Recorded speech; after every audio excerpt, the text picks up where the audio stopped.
আসসালামু আলাইকুম। এসএসসি একাডেমিতে সবাইকে স্বাগত জানাই। নবম দশম শ্রেণীর পদার্থবিজ্ঞানের একটি গুরুত্বপূর্ণ অধ্যায় চলতড়িৎ বা চলবিদ্যুৎ। তো এই অধ্যায়ের বেসিক সহ গাণিতিক সমস্যার সমাধান সিরিজের আজকের পর্বটি হচ্ছে 7 নং পর্ব।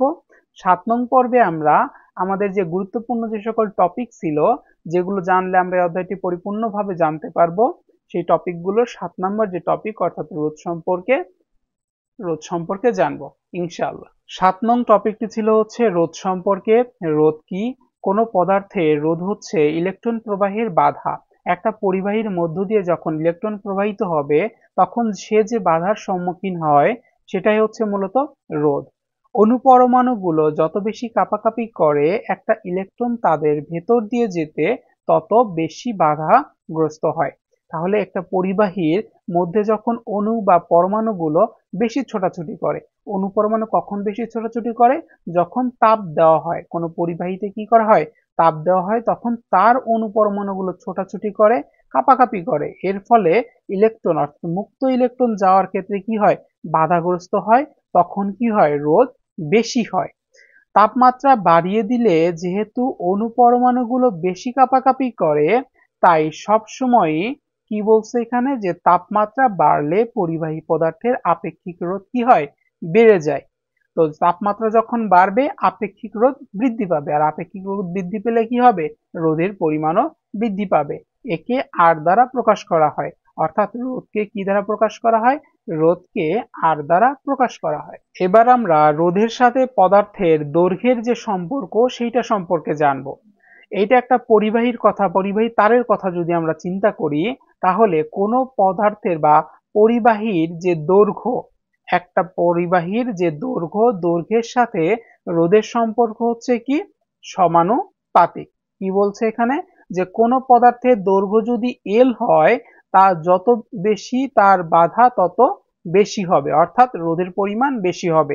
দৈর্ঘ্য যত বেশি, একটা পরিবাহী তারের দৈর্ঘ্য যত বেশি, তার বাধা বা রোধের পরিমাণ তত বেশি। এর জন্য বলা হয়েছে রোধ সমানুপাতিক কত? লেন্থ বা দৈর্ঘ্য। তাহলে রোধটা কার সমানুপাতিক? পদার্থের বা পরিবাহীর দৈর্ঘ্যের সমানুপাতিক। যদি পরিবাহীর দৈর্ঘ্য বৃদ্ধি পায়, রোধের পরিমাণও বৃদ্ধি পাবে। যদি রোধের পরিমাণ বৃদ্ধি পায়, তাহলে পরিবাহীর দৈর্ঘ্য বৃদ্ধি পাবে। এবার আমরা জানবো রোধের সাথে পরিবাহীর প্রস্থচ্ছেদের ক্ষেত্রফলের সম্পর্ক। সরু একটা পথ দিয়ে যত সহজে বিদ্যুৎ প্রবাহিত হতে পারে, চওড়া একটা পথ দিয়ে তার থেকে অনেক সহজে বিদ্যুৎ প্রবাহিত হতে পারে।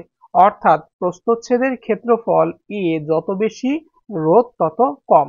এখন এটা থেকে আমরা বুঝতে পারি যে কোনো পরিবাহীর প্রস্থচ্ছেদের ক্ষেত্রফল অর্থাৎ চওড়া যত বেশি, তার মধ্য দিয়ে তত বেশি কি করতে পারবে?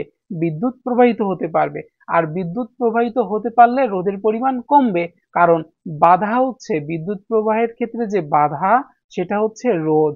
তাহলে এইটা যদি আমরা একটা সরু তারের কথা চিন্তা করি, আর এটা একটু যদি মোটা তারের কথা চিন্তা করি, যেহেতু এই তারটির প্রস্থচ্ছেদের ক্ষেত্রফল কম, তাই এর মধ্যে কি রোধের পরিমাণ বেশি। আর এখানে যেহেতু প্রস্থচ্ছেদের ক্ষেত্রফল বেশি, তাহলে রোধের পরিমাণ কম। এর জন্যই বলা হয়েছে যে প্রস্থচ্ছেদের ক্ষেত্রফল বেশি হলে রোধ কি হবে? রোধ কার ব্যস্তানুপাতিক? কার ব্যস্তানুপাতিক? প্রস্থচ্ছেদের ক্ষেত্রফলের ব্যস্তানুপাতিক। এর জন্য বলা হয়েছে আর ব্যস্তানুপাতিক কি? প্রস্থচ্ছেদের ক্ষেত্রফল। ইতোপূর্বেই আমরা যে রোধের দুটি আনুপাতিক সম্পর্ক পেয়েছি, সেটা হচ্ছে আর সমানুপাতিক এল এবং আর ব্যস্তানুপাতিক 1/a। তাহলে কি? যে দৈর্ঘ্যের সমানুপাতিক এবং প্রস্থচ্ছেদের ক্ষেত্রফলের ব্যস্তানুপাতিক রোধ, এই দুইটা আনুপাতিক সম্পর্কে যদি আমরা সমীকরণে প্রকাশ করি, তাহলে কি হবে? আমরা জানি সমীকরণে প্রকাশ করার জন্য কি দরকার হয়? একটা ধ্রুবকের দরকার হয়। এই সমানুপাতিক চিহ্ন ওঠানোর জন্য একটা ধ্রুবকের দরকার হয়। এই ধ্রুবকটা হচ্ছে কি? আমরা রো ধরে নিয়েছি। রোটা কি?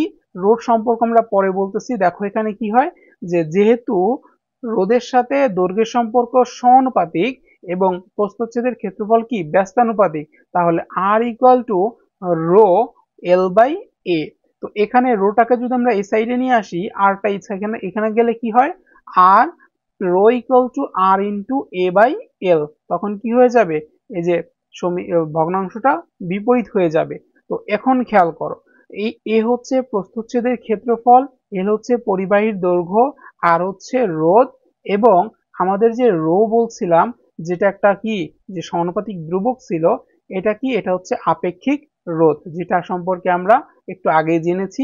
এটা একটু এককটা জানা লাগবে, একক হচ্ছে কি ওহম মিটার। রোধের গাণিতিক সমস্যার সমাধান করার জন্য আমাদের বেশ কিছু পদার্থের আপেক্ষিক রোধগুলোর মান মুখস্থ রাখতে হবে, সেগুলো এখন দেখো।